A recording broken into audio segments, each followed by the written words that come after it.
Good morning, everyone, and welcome back to the show. This is Option Trading Concepts Live. My name is Nick Battista. Got my man Mikey Butler, and of course, Mr. Ryan Grace in the house with us today for our crypto takeover. And if you want to come join us, hop over to YouTube, type in Tasty Live, come to our channel, give us a like, and subscribe to our videos because it helps us immensely. But more importantly, just come chat with us live because we'll be taking questions throughout the show. Whatever you got questions on, from strategies, concepts, trade ideas, trade management, whatever, just come hang with us for the next hour of the day. My favorite hour of the day, to spend with my buddies, Mike and Ryan. Ryan, good morning, sir. How are you? Good morning, guys. I'm doing well. Excited to be back here in the studio talking markets. How are you guys doing? Good, good. We're going to miss you in Seattle. We've got our Seattle event coming up in 2 weeks now. Yeah, August 10th. I'm going to miss you guys. I know. If you want to, just get away for a little bit, just come fly out. And sneak away. Yeah. Expense it. Yeah. Just do, say it's a research and development for whatever. Yeah, my wife will understand. Yeah. Well, that'll Pending be baby. Yeah, that'll be the hardest ask. The expensing part, no problem. So the window is narrowing. Do you have like a firm one week window for the due date? Due date is September 1st. Nice. Give or take, I suppose, a couple days. I'm learning how it works, but yeah, September 1st approaching quickly here. My life's about to change, guys. Yeah. Yes. Yeah. How have your thoughts changed now that you're getting closer and closer and closer? I'm excited. Yeah. Honestly, excited. So for anybody watching that's not familiar with my personal life, I'm having my first kid, having a boy. Looking forward to it, but also knowing in the back of my mind that this prior version of me is kind of in the past, right? Oh, deep. No more naps, no more, hey, do you want to just go to this restaurant tonight? But it's all good stuff. I'm looking forward to the change as well. Love it. I love it. Look at that. Love it. That was beautiful. Wholesome. I really I'm was. growing up, guys. Yeah. It only took me like 40 years. Hey, that means you did it well. I'll be 38 in August. I'm working on growing up. It's better to do that than have regrets later when you're like, I didn't do enough. Yeah. So you've been thriving, and you'll continue to thrive. Thriving is a little bit of a stretch. It's state of mind. Yeah. We're That's right. thriving. It's all mental. It's all mental. It's all mental. Yeah.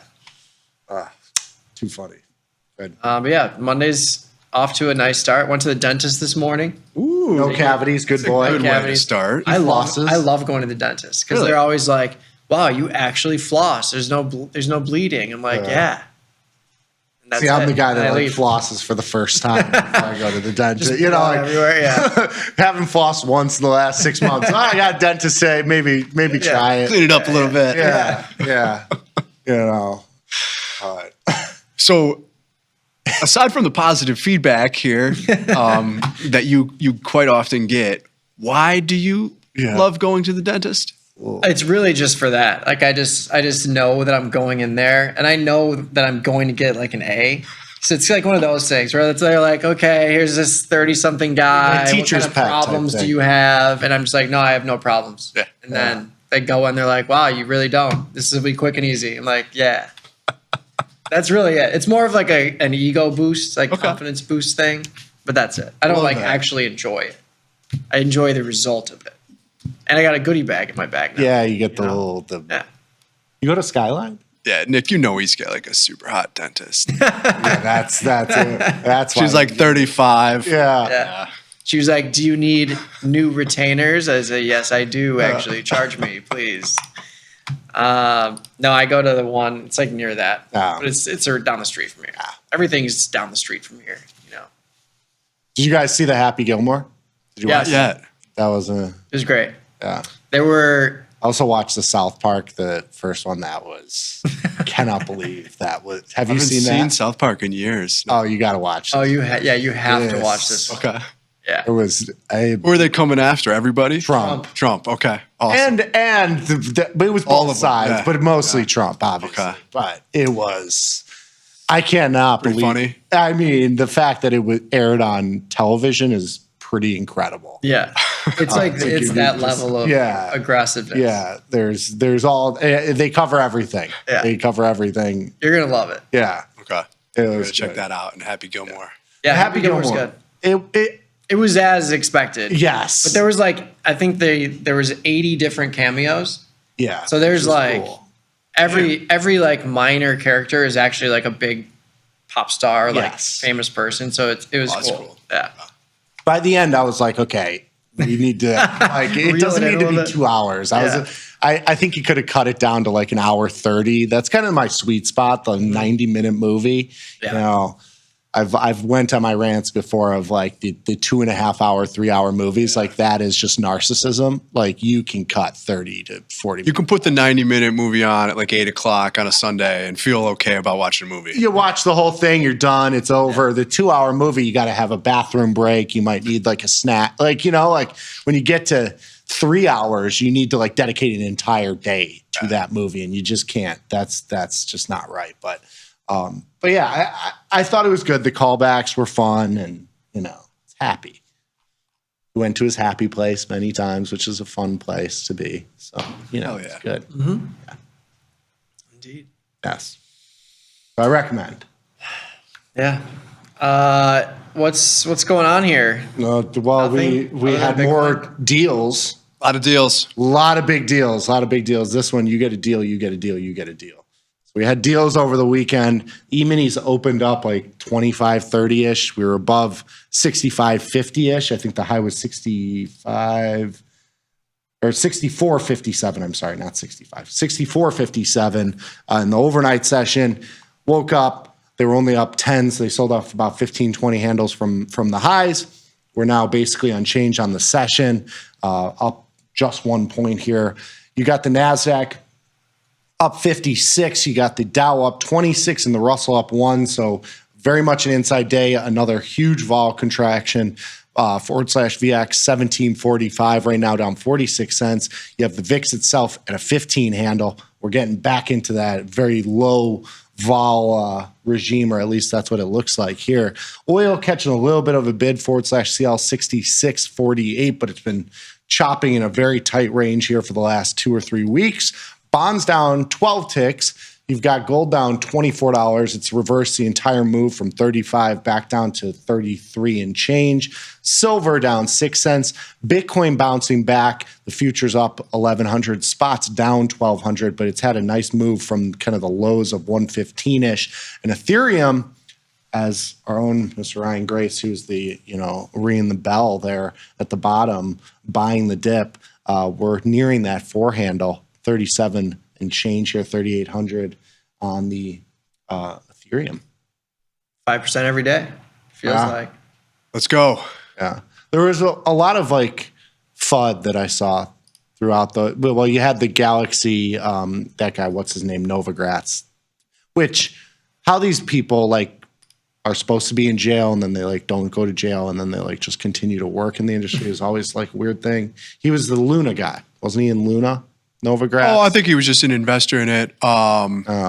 Like many were. He, I think, got a tattoo at the time. Yes. But yeah, that didn't work out so well. But I don't think there's anything negative. I thought he was in the negative side. But I saw they had some 80,000 Bitcoin or something that was basically sold in over a 24 or 48 hour period that kind of liquidated the market, or at least moved the market lower, obviously. Yeah, last week pushed us down to maybe 115 handle, 116 there. But Galaxy is a big kind of, I would think of them as like a crypto merchant bank, bank, big OTC desk. So I think that was just a big OTC trade. You have had some whales show up and unload at some of these prices. But what was interesting to me was how the market absorbed that. Oh, totally. Very easily. And we bounced right back. So, when you get those sorts of pullbacks, regardless of whatever the narrative is behind it, in this market environment, I think you look at that as an opportunity.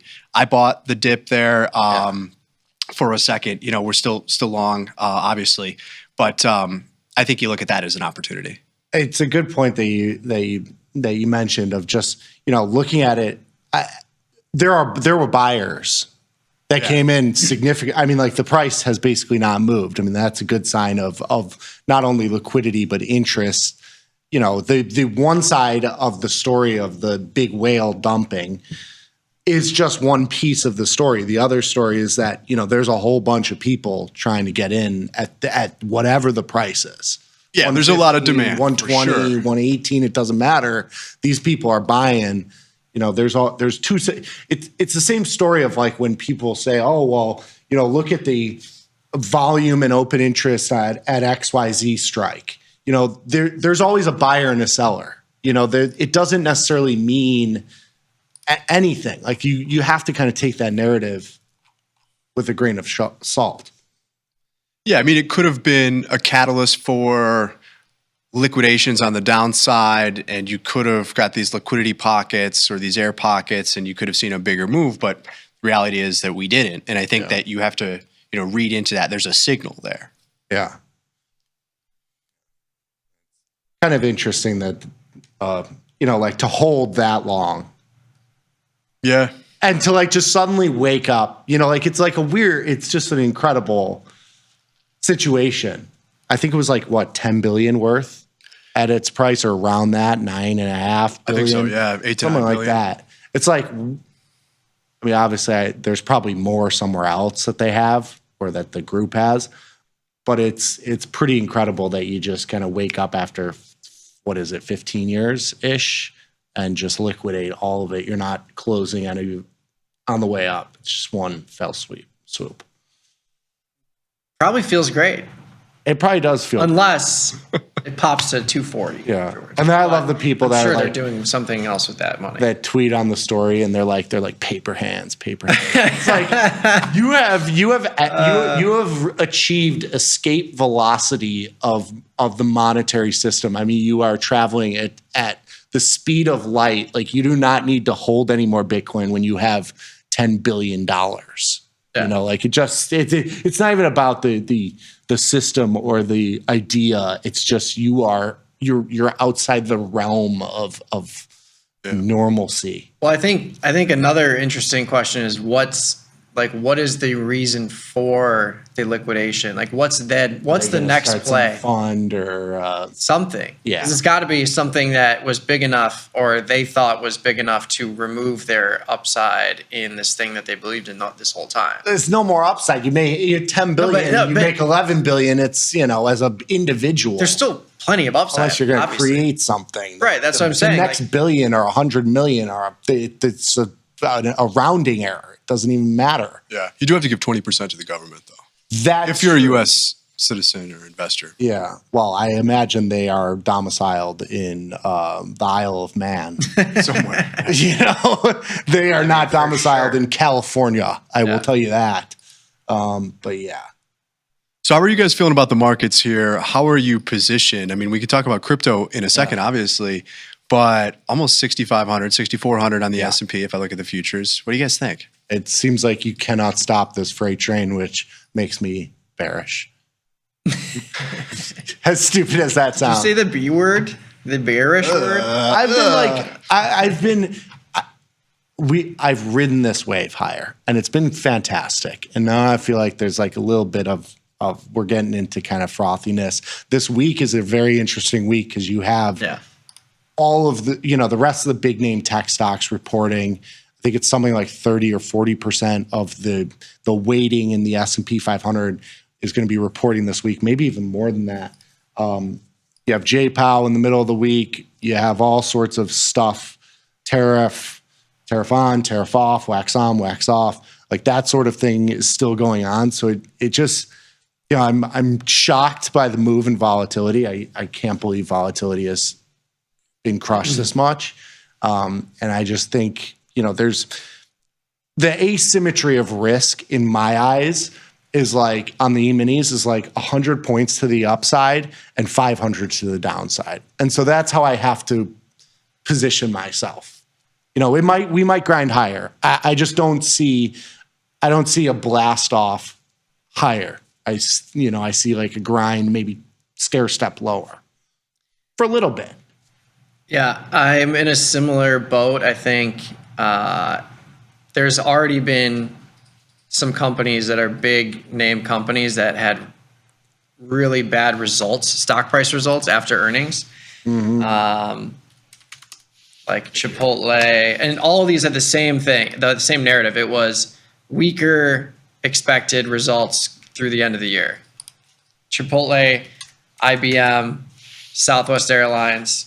So I think I'm in the same boat as Nick in terms of like, I don't see too much like insane upside remaining. I think if there's going to be a catalyst to maybe cool this market down, it could be weak earnings from a lot of the big name tech stocks, the Mag 7 stocks that are reporting.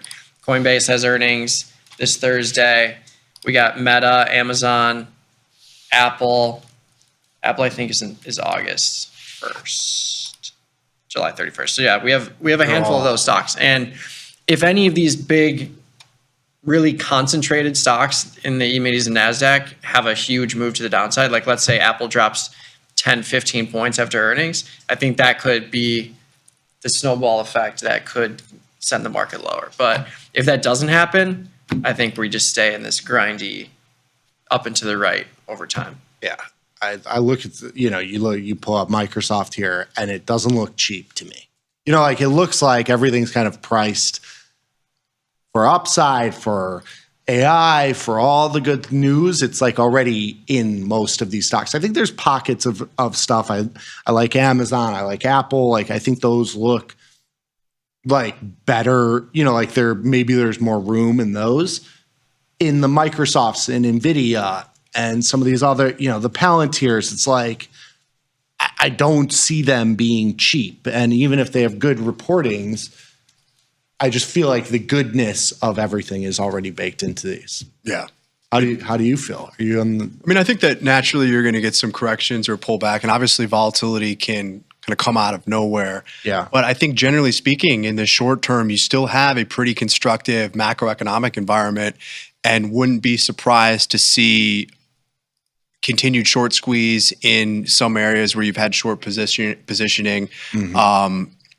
I do think you have a setup where you could, for now, grind a little bit higher. Mm-hmm. Wouldn't be surprised at all. Again, you can get pullbacks at times, but I don't think this is an environment in which I'd want to necessarily short it. Yeah. You might be taking a little bit off the table, taking some profits at these levels, depending on where you've been long off of, and hopefully you've been long. But I don't think there's anything at least glaring to me in terms of what I monitor that says, there's impending kind of risk or doom here. But I do agree with you that, things have gotten a little frothy in that sense. And maybe you look to take some off the table, you get that correction and you buy it back. And that applies to crypto too. It applies to ETH at 3,800 on its way to 4 possibly.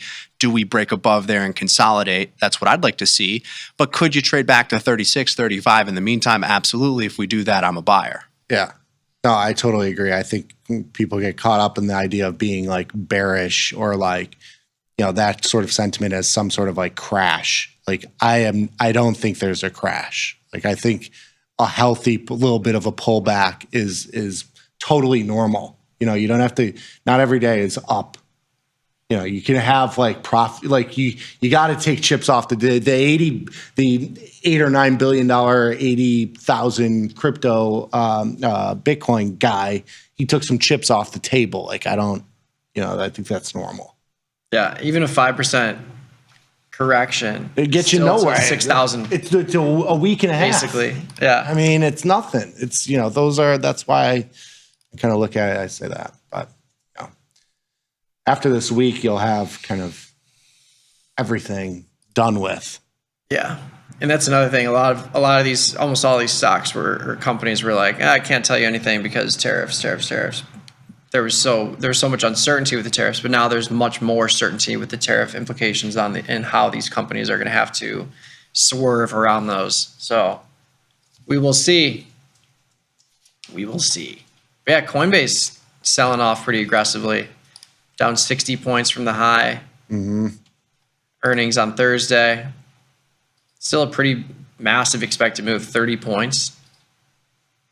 Yeah, about 10%. That's amazing. Yeah. The stock's moving $10, $20 in both directions. Expect to see some volatility. Did you sell that vol? I've been doing, and I almost hit another one last week for last week's expiration. I've been doing these wide butterflies on the upside because these stocks, like Coinbase, for example, the skew on the upside is off the charts. I mean, you go to August, let's just go $50 out of the money. You look at the 330 put, trades at 540. going 50 points out of the money, go to the 420 call. It trades at $10. So you've got 2x the value on the upside. And so these butterflies, you can do 20, 30, 40 point wide butterflies out of the money and do them for, small credits. And it just gives you a little bit of an upside shot. You don't necessarily have to play it to get to those numbers. But if you get a $20 or $30 up move and you got a butterfly that's 100 points out of the money, that goes from 50 cents to $2. And it's so the asymmetry of that risk in terms of and risk being just the move is higher to the upside. And so that's how I've been playing it. It's hard to sell volatility here though, because the price is, selling puts is a capital intensive trade. Selling strangles, very capital intensive. So I've been leaning towards those big wide butterflies. Yeah, I like it. Especially into that skew. Mm-hmm. And yeah, the nice thing about that is even if you throw that on and there's an upside move in the 4-day cycle, it's still going to contract in terms of extrinsic value. So yeah, we'll definitely be trading Coinbase for earnings for sure. Yes, we will definitely be looking at that. Lovely. Well, we're streaming live on the YouTube channel. If you want to join us there, just pop over to Tasty Live. I've got the Cherry Picks newsletter in there. I'm going to throw in the crypto newsletter in there. Totally free. Sign up for both of those. Yes. And should we break it down with some slides for the crypto week? Let's do it. Sweet. Little update for you guys here, July 28th. Not much has changed, right? In terms of momentum, I think you're still in a pretty constructive, bullish environment, to say the least. And within that, people are asking when altcoin season, when are we going to get that blast off mode? Kind of seeing at times some signs of it. Big move in XRP last week. ETH closer to 3,900, 4,000 here, off of that $2,000 to $4,000 range. When I look around, I would anticipate maybe a pullback here. We saw a little bit of selling pressure earlier on the equity market open in ETH, quickly bid back up above 3,800. Seeing a bit of a pullback in some of the big movers from last week when we look at smaller market cap tokens.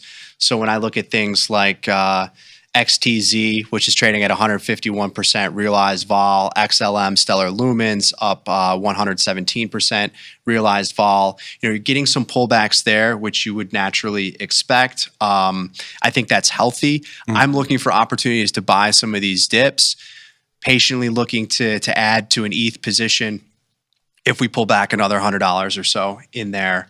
But not much has changed, guys. I think, again, this is a market where you want to buy the dips.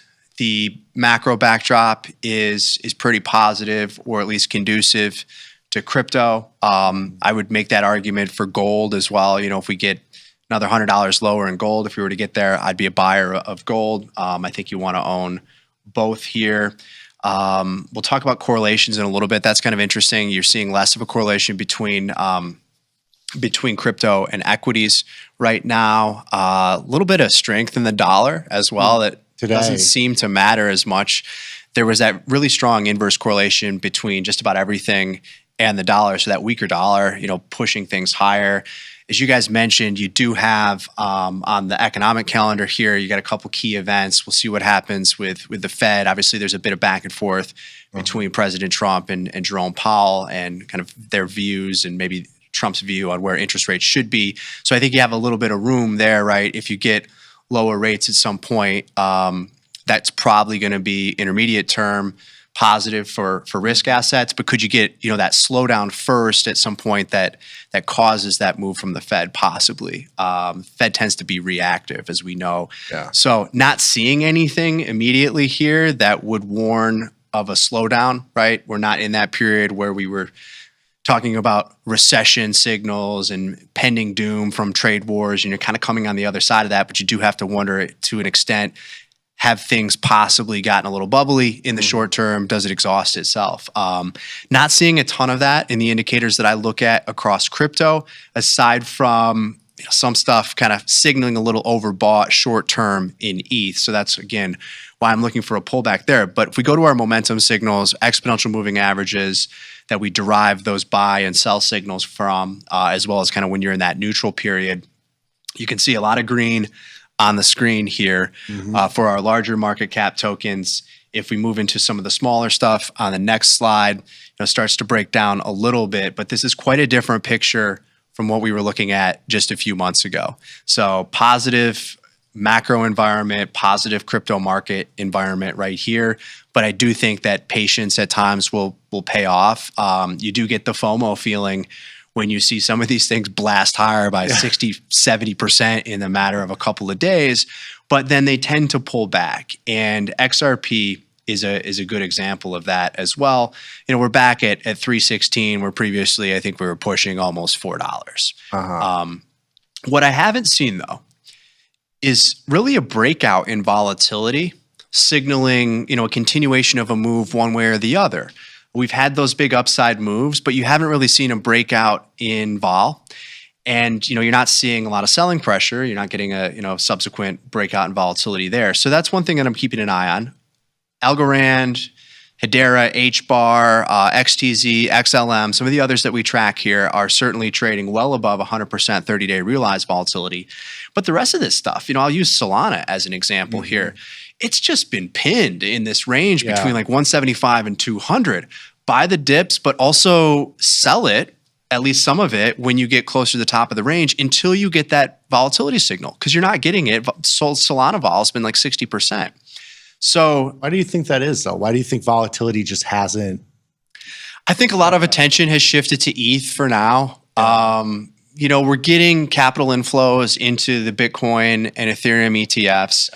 Solana had a huge run, has pulled back.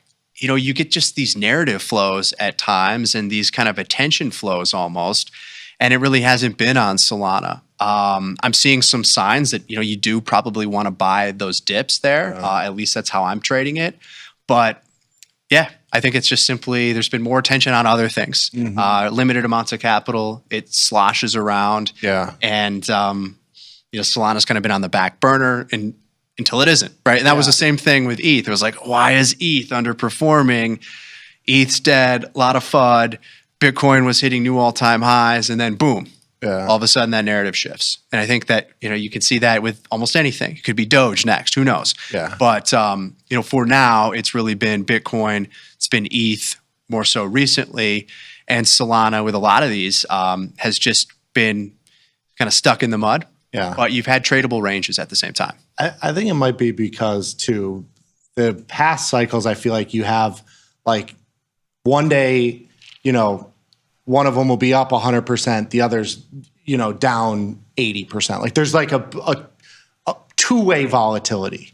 Right now it feels like, like in the ETH Bitcoin example is you have, ETH explode higher and Bitcoin just kind of stay where it is.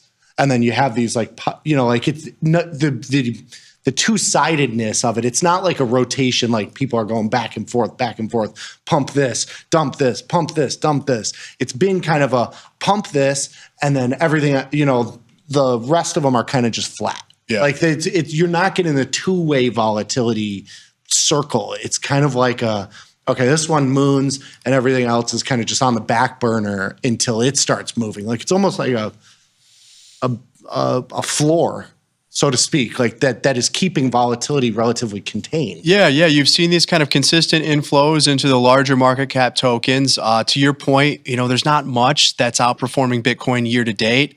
XRP is pretty significantly today, given the big move over the last couple of weeks. But Bitcoin year to date's up 26%. ETH's down 12% against that. Solana's down 27% against that. So looking at some of the largest market cap tokens, that's XRP, that's Solana, that's ETH against Bitcoin, still not really outperforming. But you've had these consistent flows into Bitcoin ETFs, into ETH ETFs. You're starting to see more and more of these treasury companies that are being spun up. You're seeing other corporates follow the strategy lead, Michael Saylor's lead, adding some crypto to the balance sheet. And that's broadening as well beyond just Bitcoin. I think it's still mainly a flow into Bitcoin, but you're seeing ETH being added. You're seeing BNB even today, BitTensor, Tau. You're seeing Solana in some ways. So I think it's, again, a bullish environment, but you just wait to get the signal. And that's from the volatility perspective, and that's from the relative performance perspective. And when I look at flows, it's still largely into Bitcoin and ETH. So you stick with that, and then you'll eventually get that sign where there's a larger rotation underway. Maybe we saw some kind of early, I guess, signals of that over the last couple of weeks. I'm watching ETH BTC as probably the primary signal. But yeah, it's still largely been Bitcoin over everything. You think this is the season we finally get the additions to the corporate treasuries?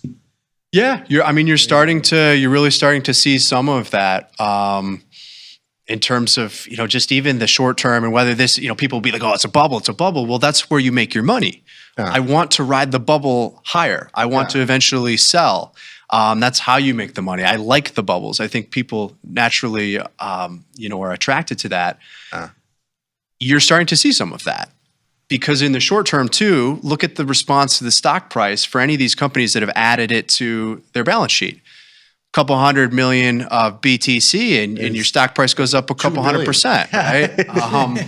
Your market cap jumps. That doesn't mean it will forever, but right now that's been the trade. And I think you continue to ride that until you get some clear signs that it's over. And I'm just not seeing any signs that, it's over. Maybe it's getting longer in the tooth. I don't know. But until it's kind of staring you in the face, and I don't think that it is today, I don't really have a reason to kind of be bearish at this stage. Not at all, right? I'm not seeing any signals that would say, hey, maybe take a little bit more off the table. You're going to get your natural corrections, of course, but I think Bitcoin goes higher, and I think the rest of the market goes a little bit higher with it. What do you think about BNB?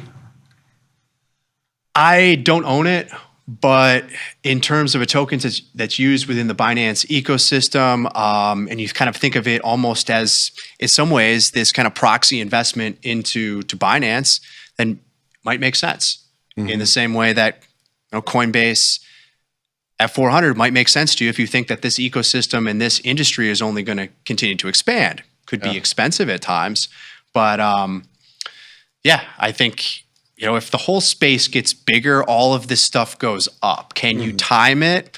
Well, it's difficult, but that's the art, ultimately. Getting in at the right time, getting out at the right time. I think it's easier in this space to get in at the right time.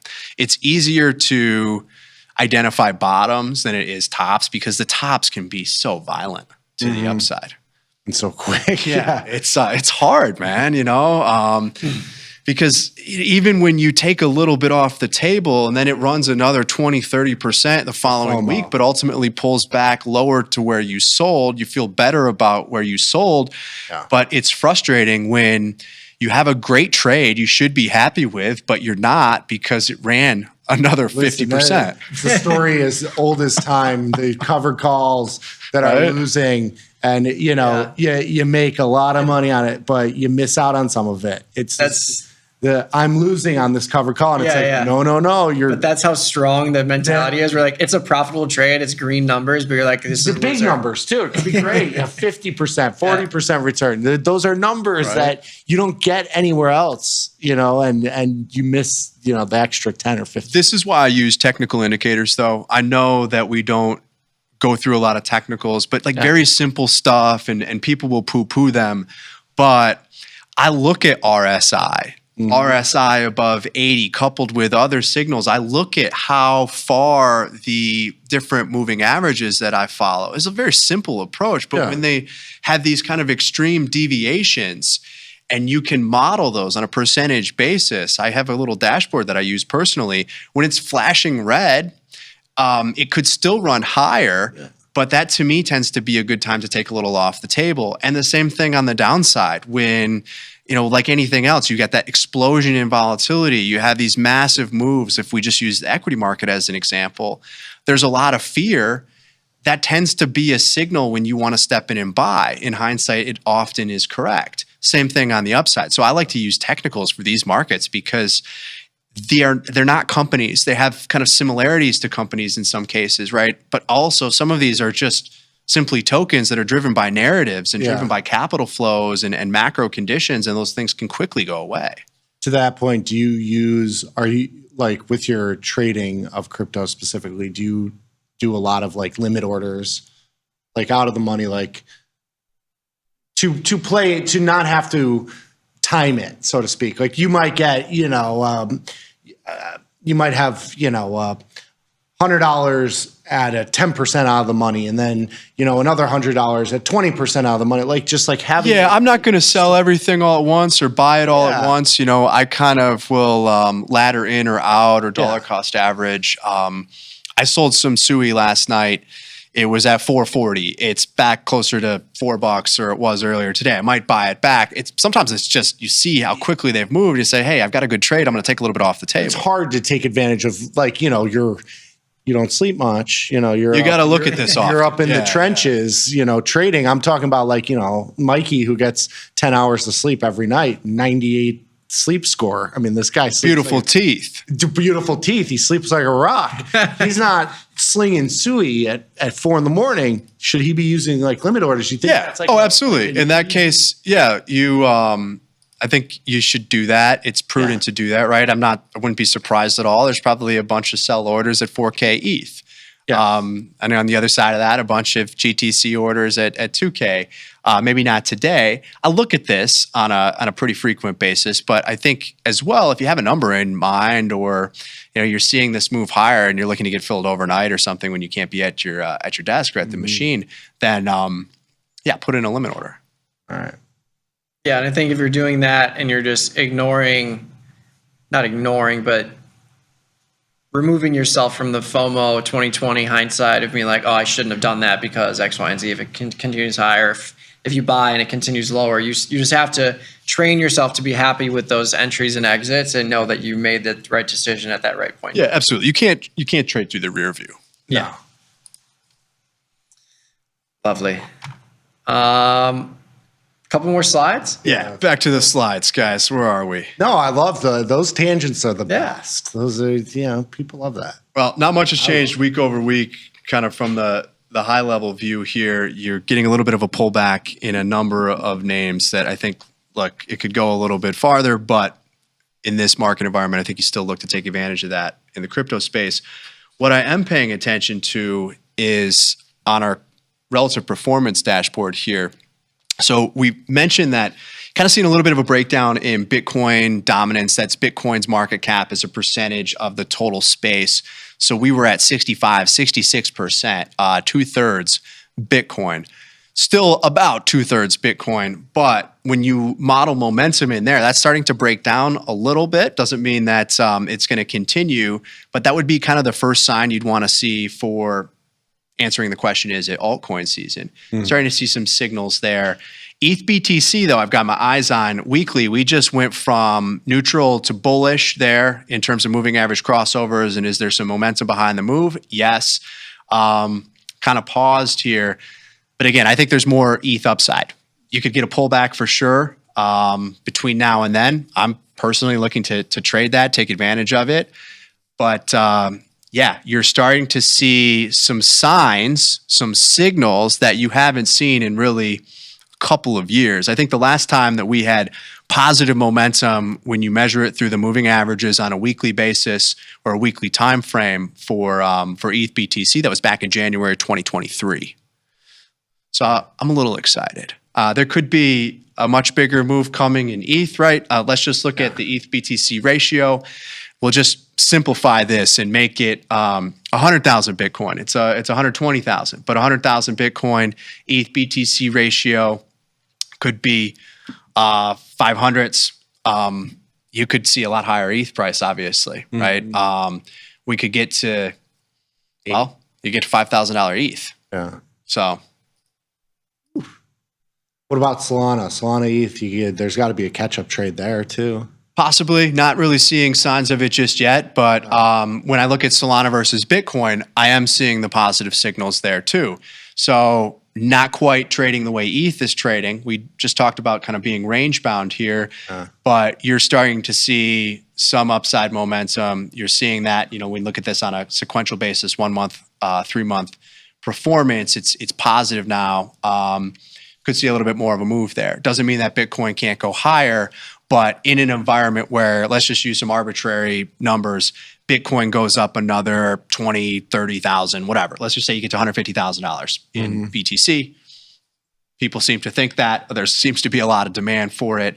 If you get there, could you see a $300, $400 Solana price off of kind of 200-ish today? Sure. Could you see a $5,000, $6,000 ETH price? Sure. And so it doesn't mean that those are better trades than Bitcoin. I still am majority long Bitcoin, but you could have more upside versus some of these other things on a relative basis in Solana or ETH. Is kind of how I look at this, and starting to see a little bit of positive momentum when we look at Doge as a proxy for memes and smaller market cap tokens, but you have a lot more volatility there as well. Yeah, and I think we've talked about how a lot of this can be narrative based too. You're seeing a lot more interest in Ethereum. Do you have an idea or an estimation of, like, if Solana were to start climbing higher, what do you think that would be paired up with in terms of a narrative? Narrative? That's a great question. ETF. I think that would be it. I think that's probably, you're probably right there. And that's back half of this year. If we get it, seems like you'll get it. Yeah, I think you kind of have to look at this and say, okay, what are the possibilities, or what are the different catalysts that are out there? And you probably have to assign a pretty high probability to it, given this administration is pro-crypto, just given the way that markets are trading. And then very simply, like, I think a lot of this stuff can probably 5 to 10x is how I would think about it. That would be a huge move, but that would be where, things start to get a little crazy. You made a ton of money. Do you take it off the table? Yes. 10x in Solana takes you up to, 2K. So could Solana get to 1K? Probably. Yeah. Right. If prior cycles are any indication, doesn't mean that it's going to happen, but it's not like we haven't seen some really wild stuff before. I would just mentally prepare for more crazy shit and just try to trade that. That's all. It doesn't mean at all that it's going to happen, but I don't think that you can completely rule it out, right? Yeah. I think ETH can go to $10,000. Now, just because I think that obviously doesn't mean that it will, but, like, mentally, I don't think you're prepared for that. That's not insane to think, because we've seen much crazier things in the past. So that's kind of how I'm looking at it. Absolutely. Solana ETF, ETH staking, somebody's building something, some company has adopted it. Yeah. Whatever. It probably doesn't even matter. There's just going to be catalysts, and then just ride the wave, in my opinion. And then the biggest influencing factor on this is the macro. Yeah. When you get into that environment where just tech gets destroyed, it doesn't matter what the prospects for Apple or Nvidia or any other company are in the future.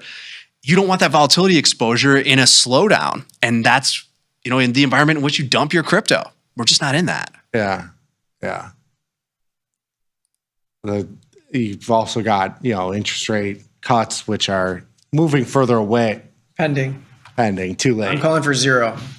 Zero cuts this year? I don't think there will be any cuts either, but we'll see. But that's another, positive catalyst. The dollar being weaker is probably a catalyst as well. I mean, like, all those things, they're all good. Right. You could get yield curve control. You could get a new Federal Reserve chairman or woman. You could get some version of the quote unquote printer go burr. It exists in right. We have to finance the debt, and it's not going down. Yeah. The printer exists in many different places. Absolutely. It's not just the one that Jay Powell controls. So we have printers everywhere. Yeah. Look, we've talked about global M2, the charts that have been going on, up. And it implies a higher price for Bitcoin, which would, I think, given the correlations, imply a higher price for the rest of these things. Again, the art is just getting out and not being too greedy. Yeah. because a lot of people have ridden this up 300, 400% only to ride that whole thing back down 80%. Yeah. And maybe it doesn't go down that much this time, but that's how it's traded historically. Yeah. Don't be that guy. Be that guy. Sweet. A couple other quick things here, guys. Go wherever. Again, if volatility hasn't changed, as we mentioned, not much change to the expected moves. You get higher highs here and higher lows as we've traded up. So you have a high probability, or within one standard deviation, you could get to 41.59 on ETH, 125 or so on Bitcoin, which is only about $5,000 higher than where that all-time high was. Bitcoin realized is pretty low, so there's a significant premium in implied there, 40% implied versus a 26% 30-day realized. A little bit less of a premium in ETH, but a premium regardless. IV ranks are low. Not much change to the rest of this stuff. A little bit larger expected moves in XRP and SUI than what we've seen over the last month, but really driven by what we saw in terms of realized vol over the last week. Jumping to the next slide here, real quick, a little bit of a breakdown short term when we look at that kind of 3-week or 15-day correlation between equities. I don't read too much into that. If it starts to spill into the longer rolling timeframes, then you have a little bit more of a trend. But 30% of the time over the last 3 weeks, you've had the NASDAQ and Bitcoin move in opposite directions. It's kind of is what it is. Not as much of a correlation with the SPY either. Russell, a little bit positive. But those 90-day correlations haven't changed much. So I think you still get an environment where, regardless of what we have in terms of our read over the last couple of weeks, if we were to see a volatility expansion, you probably see those correlations strengthen. You see everything sell off. I think that's an opportunity, but not much there. And then a couple quick headlines for you guys. A lot of headlines, but these ones stood out to me. PayPal is going to enable small businesses, merchants to accept crypto payments through its Pay with Crypto, through its PYUSD stablecoin. They're going to facilitate payments across 100 different cryptocurrencies. So again, it's just another sign of adoption. DeFi TVL, it's total value locked. That's crypto deposited in smart contracts across DeFi protocols. You could think about that very simply as crypto deposited in smart contracts on Uniswap to provide liquidity for trading. That's at a 3-year high of 141 billion. It's not at an all-time high, but it's picked up quite a bit, so that's a positive sign. And then we got those big-ass flows into both Bitcoin and Ethereum ETFs. 11.2 billion month to date in July. That's a record. Huge flows into ETH as of recently. So if we just jump to the next slide, this is not flows, but these are trading volumes. You can see here spot ETH ETF volumes and the cumulative ETF volumes starting to go vertical when we look at the cumulative. But on the left-hand side, spot ETH ETF volumes have pretty much tripled, doubled, depending on your starting point. But if we look at it from the beginning of this year, basically tripled. That's probably, it's mostly been net buys. Yeah. Absolutely. I mean, pushing price higher, and I think will continue to as these things are somewhat reflexive or self-reinforcing. They feed upon themselves. Yeah. Craziness. One more slide too, guys. Stablecoin funding. Yes. We launched this at Tasty Trade just over a week ago. And so if you want to deposit a stablecoin, 104 PYUSD, that's PayPal RLUSD, that's the Ripple Ledger US dollar, or USDC from Circle, or US dollar Tether from Tether. All 4 stablecoins can be used to fund your Tasty Trade account 24/7 instantly. Awesome. Do that through our crypto service provider, which is Zero Hash. You can see that right there on the deposits page or section of the Tasty Trade mobile application, as well as the web trading platform. So where you go to deposit a wire, or you go to set up a wire, deposit via ACH, link bank account, etc., you'll also see stablecoin funding is now available. And from what I hear, people are using it. So I've used it myself. This is a great way to fund over the weekend, or to fund immediately if you have stablecoins, you want to use them. And I think that only increases across the space going forward. For sure. Yeah, definitely. And specifically, weekend stuff, and just not having to wait, because a lot of these moves happen in a second, and you want to have the ability to put some cash in if you have it to invest however you want to. But I think the YouTube chat brought this up too. This is going to be especially great for international customers too. Absolutely. Because then now you don't have to, go around the hoops of the wire fees and all those things. Yep. Exactly. Yeah, there is a fee associated with this from the service provider, but it's super convenient. It's instant. That buying power is immediate. So a lot of benefits to that, a lot of efficiencies to be gained for that. Awesome. Love to see it. All right. Anything in the chat about crypto? Get a couple of them in there. Yes, we had a question about ETH. How are you trading it? I just stockpile it as much as you can. Well, no, I actually sold out of some calls. I had some short-term calls in there. So I was trading some 7-day stuff. We had Greg Magadini from Amber Data on the Tasty Crypto show a week ago. He had an interesting trade idea, great call on ETH, very quickly moving to 4K based on what he saw in the volatility complex. So we bought some calls there and I sold out of those. I've had some calls in there at the 28 and 30 strikes that I took the 28s off, turning some of the long calls at the 30 strike into some vertical call spreads. So just selling some calls against that right now at higher strikes, like 34, 36. So about 18 days left, I think, in there. I'll look to reload on a pullback. So, these things are not super liquid. It's getting more liquid naturally as we saw the same thing with IBIT and other Bitcoin ETFs. 27 million shares traded today. That's not small. Those spreads will tighten up in those options. You're seeing it already. But yeah, just trading upside, price action in there, pretty much trying to buy, or was buying when we called out. Very, very low volatility. It's increased a little bit. So there's a little bit more of a premium in there, as we just saw, about 30% when we look at ETH. But still bullish, still buying those, but trying to lay out some short calls against the remainder of the position. But the point is, legging into diagonal spreads. Yeah, the point is though, it's just taking some profits. It's trading this thing. I don't necessarily I have a crypto position that's a long-term investment, but I want to also trade spot. I want to trade some of the ETFs and the options volatility there.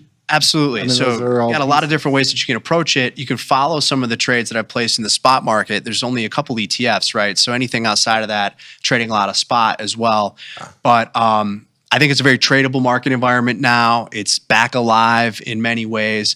But looking at ETH specifically, and I'll start to post, apologies, I didn't post some of these more recent ones on there. Sometimes I get a fill, and then by the time I notice it, I don't post it.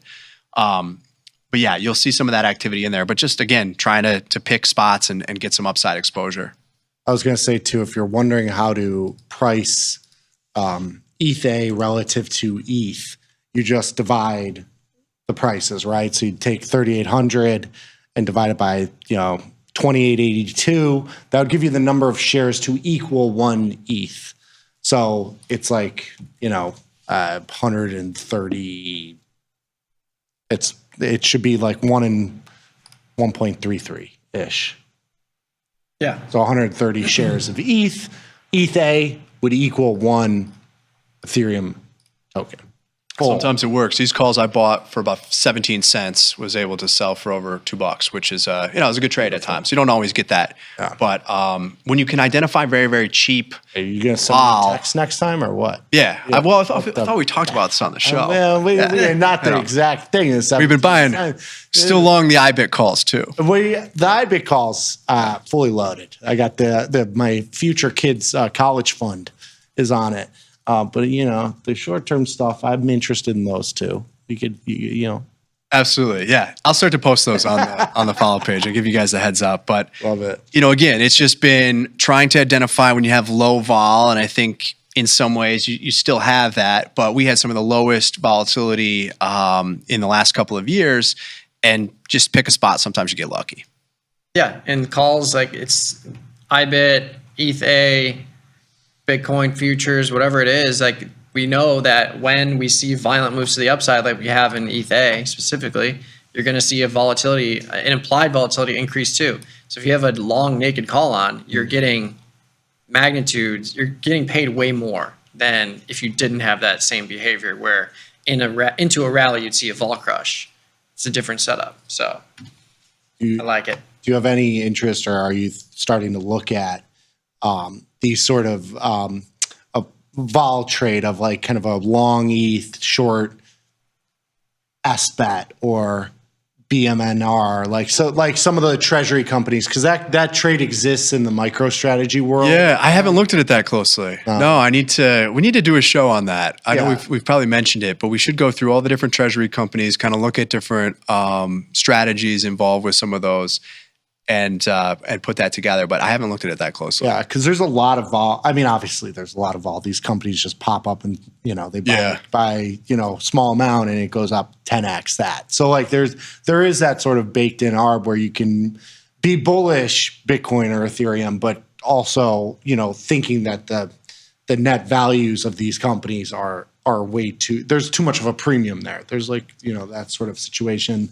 The volatilities in them, and especially the skew, it becomes interesting to be like, long calls in ETH that are cheaper volatility to short calls, far out of the money calls in some of the treasury companies, because you're not only are you long of highly volatile asset, but you're short, 3 or 4x the volatility of the pair together. One might be 60% volatility that you're long, the other might be 200% that you're short. So you have the short vol, long gamma, long the asset, like it's kind of all baked in. It's an interesting trade.